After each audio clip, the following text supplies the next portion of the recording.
Ibn Arabi, le livre du nom de majesté Allah, traduit de l'arabe et présenté par Michel Valsan, Cheikh Mustafa Abdelaziz. Bismillahirrahmanirrahim. Notice par Abdelrazak Yahya. Le traité d'Ibn Arabi que nous présentons ici, tel qu'il a été traduit et commenté par Michel Valsan, apparu dans les Études traditionnelles en 1948 et n'a pas été republié depuis. Ce texte, le premier que Cheikh Mustafa a fait paraître dans cette revue, révèle l'envergure de notre maître au moment précis où, dans le numéro de juillet-août, Fridtjof Schuon prend ses distances à l'égard de René Guénon, qui était toujours vivant, en publiant son étude sur les mystères christiques. C'est là une coïncidence providentielle qui marque le début du déclin de Schuon et un transfert d'autorité doctrinale en faveur de Michel Valsan. Le traité n'est pas d'un abord facile, et les notes qui l'accompagnent sont inhabituellement longues. Pour rendre sa lecture plus aisée, nous avons séparé ces différentes parties selon le sommaire suivant. Le nom Allah et ses éléments, supériorité de la vision sur la science, le trône d'Allah, il n'y a que Huwa, le sens des 6 lettres composantes, Huwa et les lettres faibles, Allah et les noms divins, la hayra produite par le nom Allah, Huwa et l'identité suprême, les voiles de lumière et d'obscurité, la hayra au sujet des qualités divines, hayra et réalisation métaphysique, la parole ne change pas chez moi. Le livre du nom de majesté Allah, Kitabul Jalala wa huwa kalimatullah. La louange est à Allah et par Allah. Louange telle que les secrets ne la savent pas, ni les esprits ne la connaissent, ni les intelligences ne la saisissent, ni les cœurs ne la décèlent, ni les âmes n'arrivent à l'apercevoir, ni les bouches ne la peuvent prononcer. Louange réunissant toutes les louanges du sans commencement de l'éternité, et dispensant toutes celles du sans fin, et dont la vertu sanctifie les louangeurs qui l'accomplissent, au-dessus de toute atteinte des rivaux et des émules. Note de bas de page. Dans cette phrase, les termes placés entre guillemets secret, esprit, intelligence, cœur, âme, bouche ont un sens technique précis et désignent différents modes ou degrés de la connaissance initiatique. Il n'est pas opportun d'insister ici davantage à leur sujet, mais on peut noter à titre d'exemple que le terme as-sir, le secret, désigne dans la constitution de l'être un point très fin situé dans le cœur et considéré comme lieu de la contemplation, el-mushahada. Le sens des autres termes est d'ailleurs plus facile à entrevoir. Fin de la note. Et que la prière divine soit sur le Seigneur nanti des sommes des paroles, Muhammad, pour la noblesse immuable duquel se sont inclinés les visages et se sont prosternés les fronts, prière continuelle se perpétuant autant que les langues parleront de sa gloire et que les lèvres se mouvoiront pour la demande de grâce sur lui, et qu'Allah le salue, ainsi que ceux qu'il a choisis d'entre les 12 adorateurs soupirant envers lui. Dans ce livre, je mentionnerai certains secrets et allusions que renferme la Jalala, c'est-à-dire le nom divin Allah. Je dirai tout d'abord que le nom d'Allah est par rapport aux autres noms divins comme l'essence suprême, al-Dhat, par rapport aux qualités, as-Sifat, qu'elle comporte. Tous les noms divins sont contenus dans ce nom. C'est de lui qu'il procède et vers lui il remonte.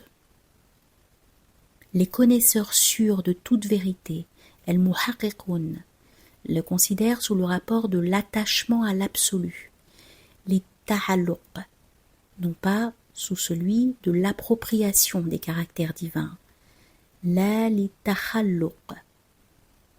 Le sens propre de ce nom est qu'il désigne l'essence suprême et rien d'autre.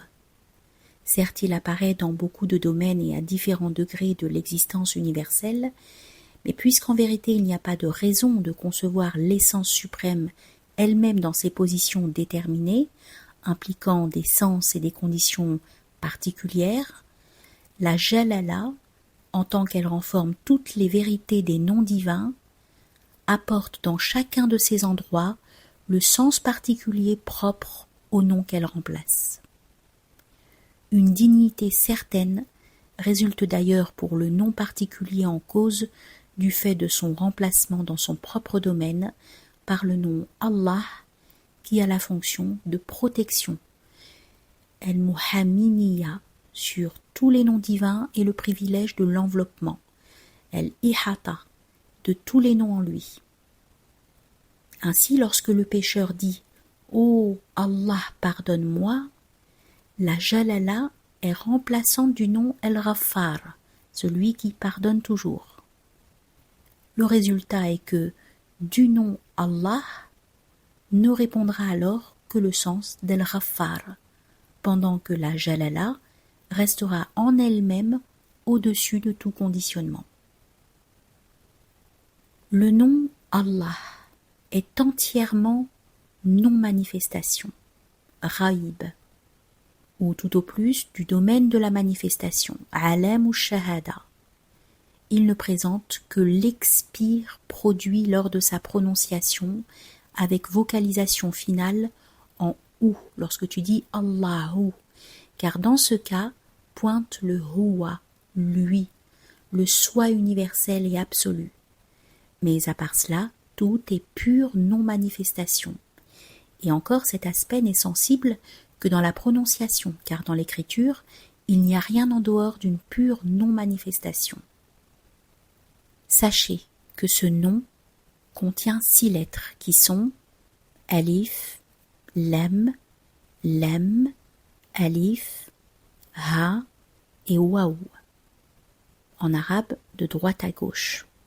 4 en sont visibles dans l'écriture du nom, à savoir le Alif de la primordialité, El-Awwaliya,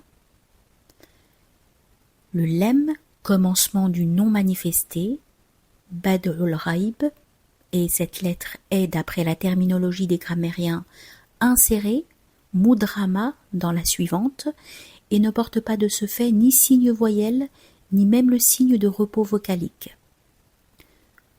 Ensuite, un autre lem, commencement au principe de la manifestation, Bad'u Shahada, lettre qu'on articule renforcée, Mushaddada, à cause de l'insertion en elle de la lettre précédente. Dans l'écriture portant tous les signes de la prononciation, elle est surmontée d'un signe de renforcement, Shadda.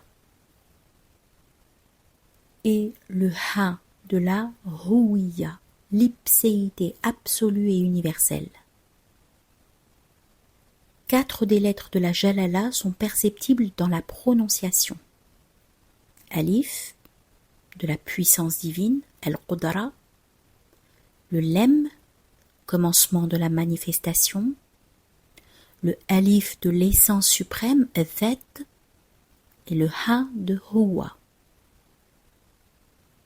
Une lettre seulement n'apparaît ni dans la prononciation ni dans l'écriture, bien qu'on ait des indices à son égard. C'est le Waou, qui sous le rapport de la prononciation est celui du Huwa, la deuxième radicale de ce terme, et sous le rapport de l'écriture est celui de la Huwiya. Les lettres du nom, considérées selon leur symbolisme des degrés fondamentaux de l'existence universelle, se réduisent à 3, Lem, Ha et Waou. Le Lem correspond au monde intermédiaire, qui est le barzakh, l'intervalle, chose purement conceptuelle ou intelligible, ma'qoul. Le ha correspond au caché ou non manifesté, el-ghaib. Le waw correspond au monde visible ou manifesté, alam ou shahada.